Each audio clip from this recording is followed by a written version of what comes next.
very thrilled to have you both here. If you could come on up. We have Karen Smith, who's a child clinical psychologist and board member of Athens School Arts Institute.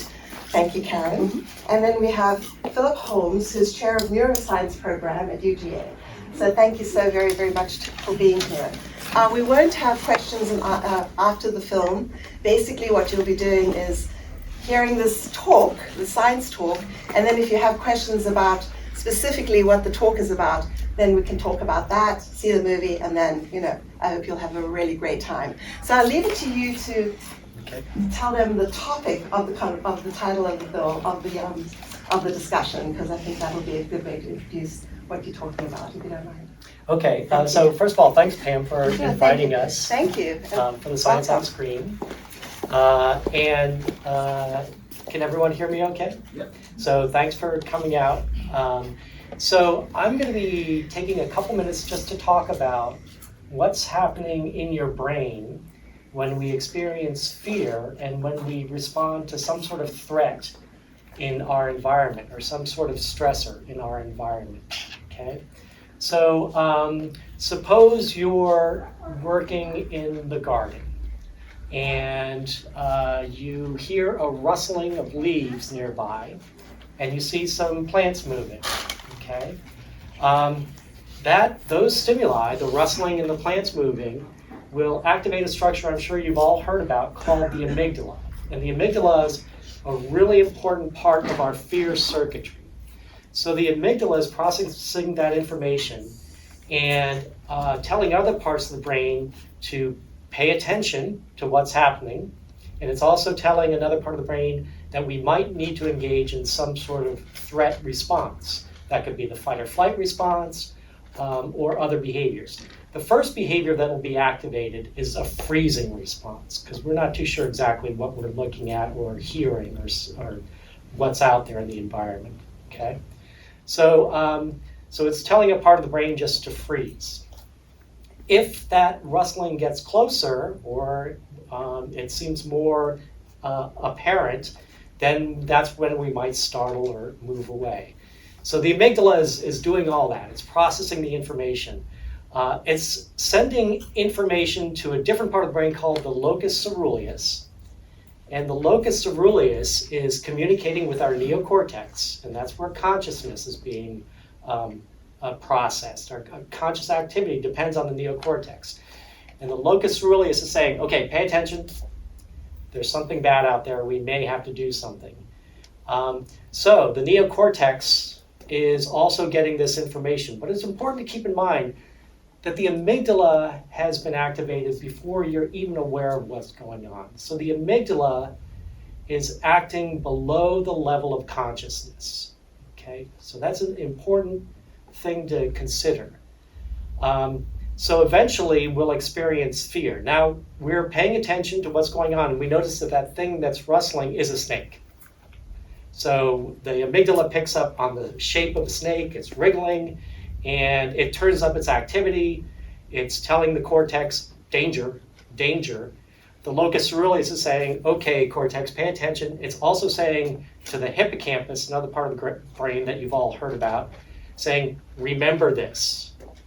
We have a snake in our garden. And in this part of the garden, there might be this threat, okay? So we remember the snake, and we're aware of it. The amygdala has activated all of this before we're aware of it, but we're now aware of it because the cortex is involved. Oh, and by the way, the cortex has had time to process the snake, and the cortex feeds back to the amygdala and tells the amygdala, oh, that's a copperhead. So turn up your activity to about a 7, right? It may have been a 3 or 4, but now we got to get it up to about a 7. And so at that point, that's when you might run away from the snake. So that's going to be the basis for why we're afraid of the snake at that time. So we've got a fear response working. And also we're going to remember that. So that means the following day, when we go out in our driveway and look at that part of the garden, we're going to remember that threat that was in that part of the garden because that memory has been laid down, okay?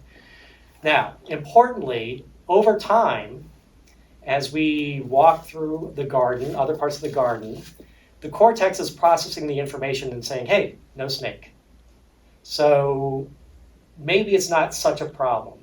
So if everything is working properly, the cortex will, our aware part of the brain, the cortex will say, we got this, it's okay. So there's a very important connection from the cortex, a particular structure called the prefrontal cortex that projects to the amygdala.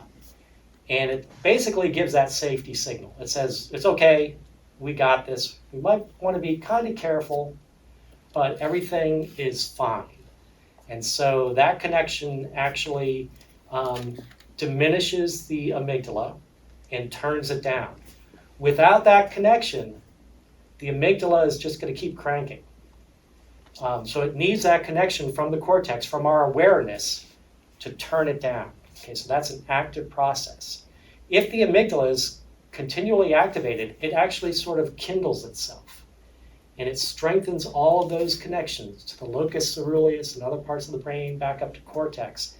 And so that just gets stronger over time. So that's why our awareness of the situation is really important. Now, if that threat or stressor is really severe, then things can really go wrong with that circuitry that I just laid out. So with that, I'll pass it on to my colleague, Dr. Smith, and she can talk about those more significant kinds of things. Okay, thanks, Phil. Hi, everyone. Thanks for coming. I've just decided that every therapist should have Dr. Holmes in the room with them to explain what's going on up there in the brain. But so, not to reveal any spoilers about what you're about to see, let's talk hypothetically about a young mother who might be in a gardening with her young newborn beside her. Hears the rustling in the grass, looks up, sees a snake, calls for help from her husband, who comes running. I'm actually describing my personal horror movie that plays in my head. He steps in a nest of snakes. He gets bit, she gets bit, mayhem ensues. She survives, he does not. Okay, that's a trauma. Would we agree? Yes. It's like, okay. So let's fast forward ahead several years. If this young woman has engaged in a pattern of avoidance, and what I mean by that is she has not allowed herself to think about the trauma, talk about the trauma, experience the feelings related to the trauma. She's shut it off because she has a child to raise, because she has a job to keep, because she has to keep going. What could happen is that she could be in a bunch of trouble several years down the line. If she were to visit a psychiatrist, she may be given a diagnosis of post-traumatic stress disorder. She could be experiencing an anxiety disorder. She could be significantly depressed if, in fact, kind of a normal, natural recovery process has been disrupted by patterns of avoidance. So, Phil, could you talk about that for a minute? Yeah, so her amygdala is, first of all, it's been turned up to 11, right? And it's still cranking. Because there was never that signal from the cortex, the awareness, the facing the trauma, there was never that opportunity for that connection from prefrontal cortex to amygdala to work and shut the amygdala down. So that cannot happen unless you can actually process that trauma. Okay, and just to say, in our culture, we don't really know what to do with trauma. We don't encourage people to talk about it so much. We don't really know how to help them process it. So what that lived experience could feel like is, made a few notes so I wouldn't say too much. This person might be emotionally unavailable, socially isolated, overwhelmed by the daily tasks of living, irritable, even aggressive at times. She might be having difficulty sleeping, having intrusive nightmares, generalized anxiety, this sense of dread, which you might say more about in a minute. She might find herself avoiding the places, the people, the events that were associated with the traumatic event. She might not have access to positive emotions, even positive emotions associated with her husband, who she's lost. So she might feel disconnected from herself, unable to move forward, just kind of dialing it in, putting one foot in front of the other, trying to get through each day. She's stuck, and post-traumatic stress disorder has been described as being stuck in a disrupted recovery process. By the way, children who are being raised by primary caretakers who are having these kinds of difficulties, we know are at much greater risk of developing their own emotional and behavioral problems. So, do you want to say anything about any of that at this point? I just want to emphasize what Karen said about the feeling of dread, right? And that's a reflection of your amygdala being hyperactive. And so you would experience certainly intense fear, bouts of fear, but also the dread and really just impending doom, right? Impending danger. So that's the dread and the horror, because that's the job of the amygdala, is to say there's this threat out there. And unless you can retune the amygdala, that threat is always going to be there. And so that information, even though it's operating below the level of consciousness, that information will percolate up to the extent that we'll just feel this amorphous dread or horror. And so unless we can retune those circuits, that's going to persist. Okay, and so another way of saying that is that what we know from the trauma and trauma recovery literature is that all wounds do not heal with time if we do not attend to them. On their own, these things don't get better. And so what happens is these memories, these thoughts, these feelings, they lurk. They interfere. They disrupt. They make mischief. They take us down. It feels as if they're going to consume us. And so what has to be done from a therapeutic point of view is the very thing that our young mom is trying not to do, which is she has to allow herself to feel the feelings, remember the memories, think the thoughts, process the trauma, actively process it. So the very thing that she's trying to avoid doing is the very thing that will help her move forward and through it. We have to learn how to face the trauma, the memories, the feelings, the thoughts, as a way of getting access to the possibility of sort of new life, I guess is what I want to say. So through a process called exposure, therapeutically, people can learn to tolerate and even over time reduce the intensity of the emotions that are associated with that traumatic experience. What's making that possible up there in the brain? So that's really just literally strengthening that connection from prefrontal cortex to amygdala.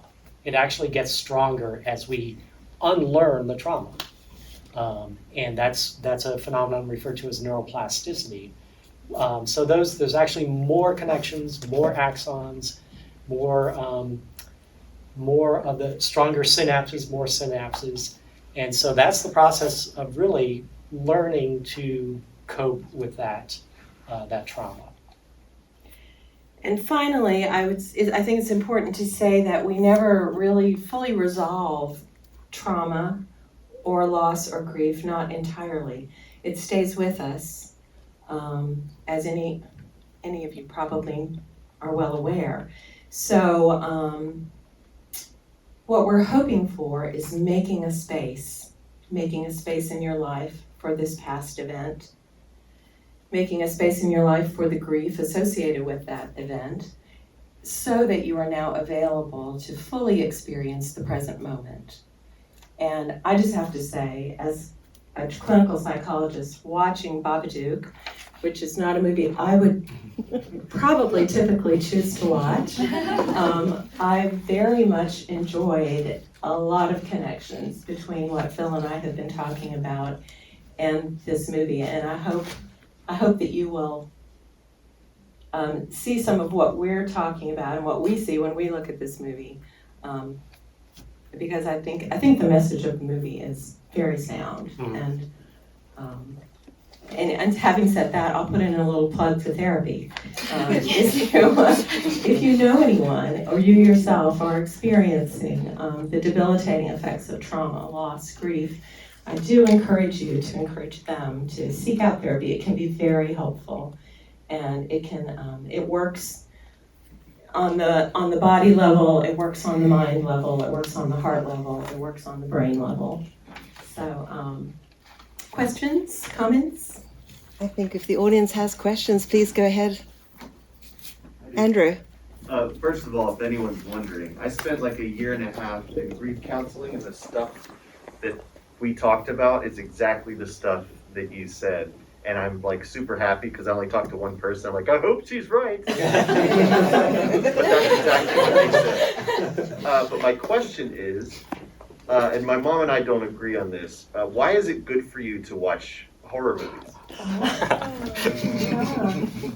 That's yours. Is it? Is it mine? Well, you can habituate to traumatic things. So if you're a herpetologist, you're not afraid of snakes because you're around snakes all the time.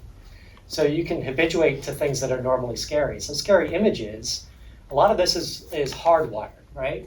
So you may have never seen a snake before or a scorpion, but you will probably respond to it. It'd be very rare if you don't respond to it. That's hardwired. But you can certainly habituate to it, right? And that's true of most of these stimuli. And I guess too, just sort of the vicarious exposure to the process of confronting fear and trauma. It's almost like the catharsis of, great tragedy. So yeah, I think it has something to do with that. Although thank you for that question. I'll go away from here thinking about it. My question is, I don't know how, I'm not like the main kind of cognitive science, neuroscience focus of it, but contradiction is rooted in consciousness, I think. Mm-hmm. Like that's how language works, and that's how we kind of make symbolic meanings. And I love the Babadook, and like I've seen, this is gonna be like the 4th or 5th time that I've seen it. I'm happy to see it in the theaters.